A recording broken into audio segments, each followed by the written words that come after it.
I had you read an article called Our Babies Ourselves, which is about how our parenting practices, like other things in life, are shaped by how we learn to parent in our society. And this is an article that is from a pretty famous and somewhat best-selling book. It's a shortened version of a book that you could have bought a while ago about an anthropological perspective on parenting and babies. The title is a play on a famous book about our bodies ourselves. Okay, so there were a lot of children, pretty high rates of infant mortality as well. Yes. I'll just remind us that 150 years ago in our own society, that's probably what our societies looked at like as well. But yeah, right now, if you have more than more than a couple kids, you're probably going to get weird looks at the grocery store. But yeah, that's different. Yeah, that's a very different thing to have to worry about. And again, in our own society 150 years ago, it was not uncommon that you'd lose a sibling or a child before they reached adulthood in American life as well. But now that is seen as a great tragedy, whereas in some places that is a concern. Interestingly, if you go outside the box and you just read that first part of this, when Levine showed the Gusii a film segment of American US childhood practices, the Gusii were like, what? These American women are clearly incompetent mothers. And vice versa. He says, if you showed the Gusii us what, I mean, if you showed us what they're like, we'd be like, hey, we don't think that's right. We don't think that's right to do. What do you call it when you see another society and what they're doing and you say, they don't know what they're doing, they're incompetent? Ethnocentrism, right? So the part of being appalled and thinking that these people are incompetent, and it can work both ways, right? Here's these people off in a place that we can't even pronounce their names, and they're looking at American mothers and saying that we're incompetent. So it can go both ways. We're supposed to counter that with cultural relativism, right? Now, cultural relativism is perhaps a little bit easier when it comes to food or clothes or some little custom that you have or which kind of hat you're wearing. It's a little bit harder when it comes to things like values. People get very excited about parenting practices and how people are raising their children and their babies, and they'll yell at each other in bookstores about whether you should be breastfeeding a baby or not, or get mad at people walking down the street. So it's easier perhaps to exercise our culturally relative hat when it comes to, we might call things like food or clothing. It's a little bit harder when it comes to our values and things like that. So, yes, that is one of the points of this article, is to think about different ways of parenting. Most of you turn to this article called, or this box called The Crying Game. There's a certain evolutionary consistency to how babies cry, and babies cry, there's a call and response to that. And it's a very, by the way, when a baby is crying has a very profound psychological effect on people. Sometimes the CIA has used it in a hostage situation. They play loud baby cries to try and drive the people out of the building because it messes with their head. So it has a very profound psychological impact, especially if you've ever been a parent.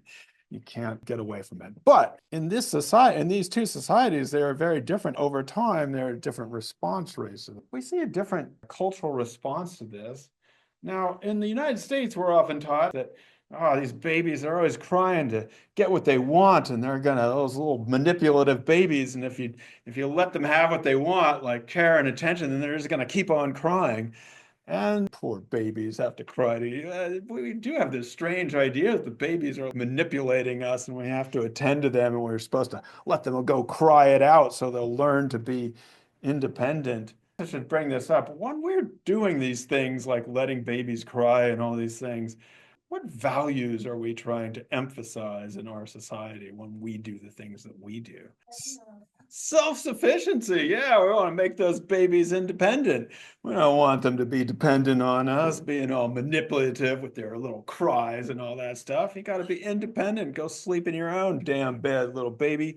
Come on, you don't need me. So we want to inculcate this value of independence because that's what we think we're getting out of it.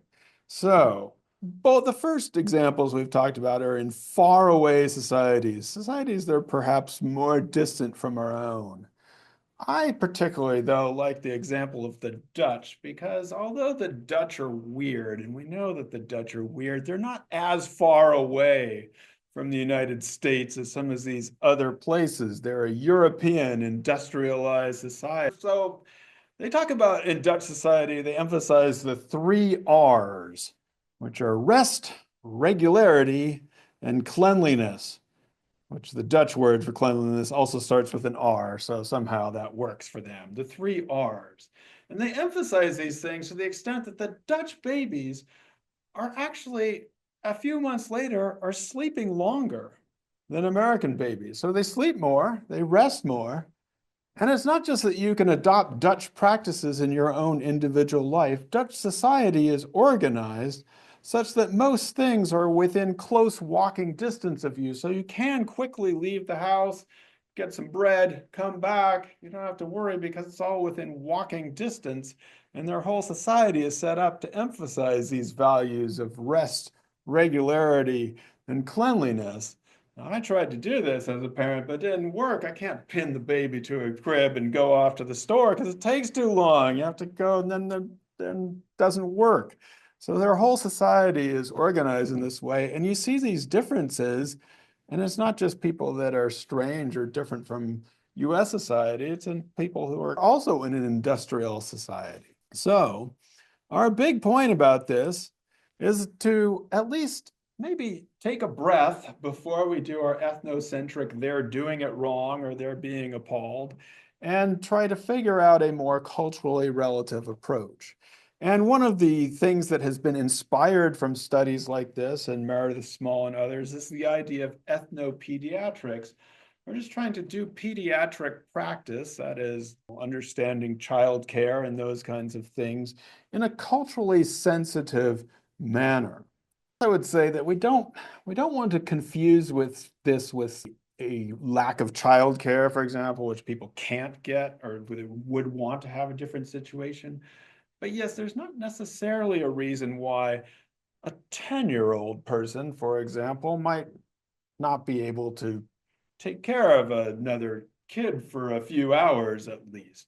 And now that I'm thinking about it, my own great grandfather said that when he was 10 years old, he became a man and got a job. These days, you have to go through many, many years of education and sit in these classrooms. In other societies, by the time you're 7, 8, 9, 10 years old, you've learned enough to get by on your own.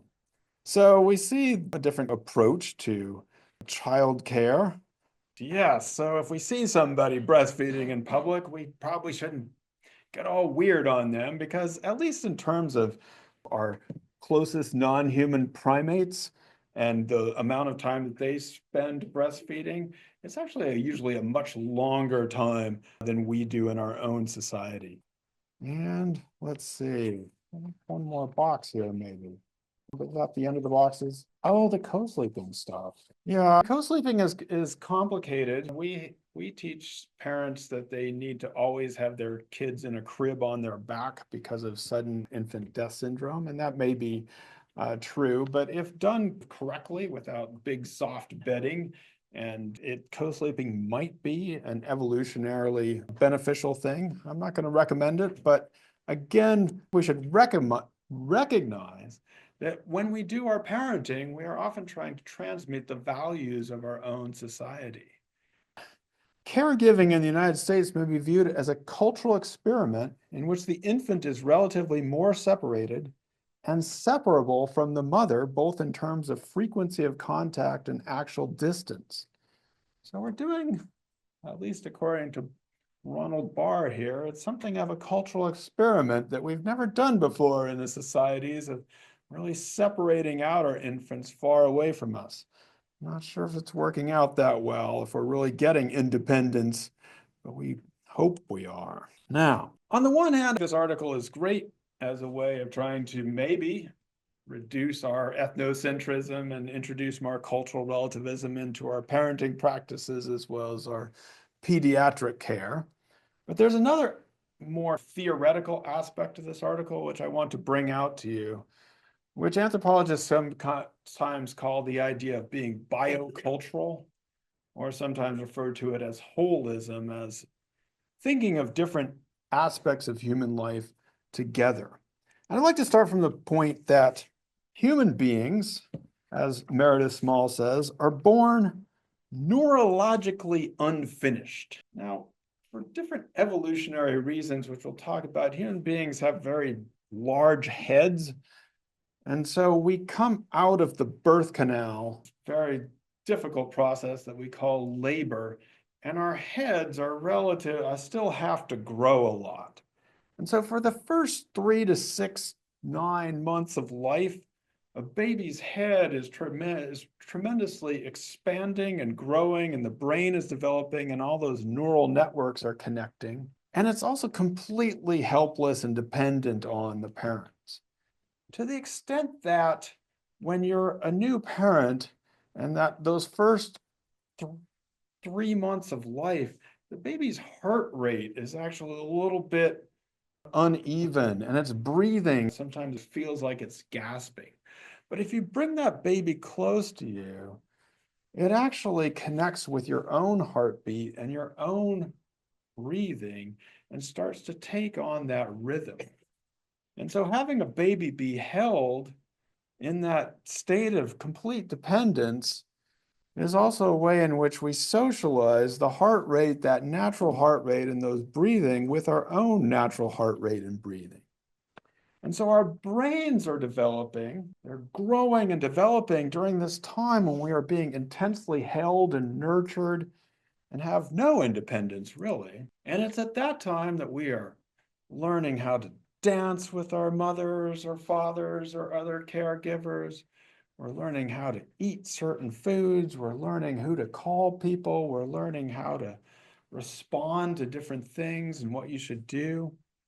And so the whole idea that there's a line between, or dichotomy, or division between what we call nature or what we call nurture is something that anthropology says, no, actually, our natural development is occurring at the same time as we are learning a particular way of being a human being. And so there's no such thing as some kind of bare human nature off there that occurs outside of a particular way of becoming human, of listening to a certain kind of music, of speaking as language or languages, which we learned from very early on in this time when our brains are growing into them.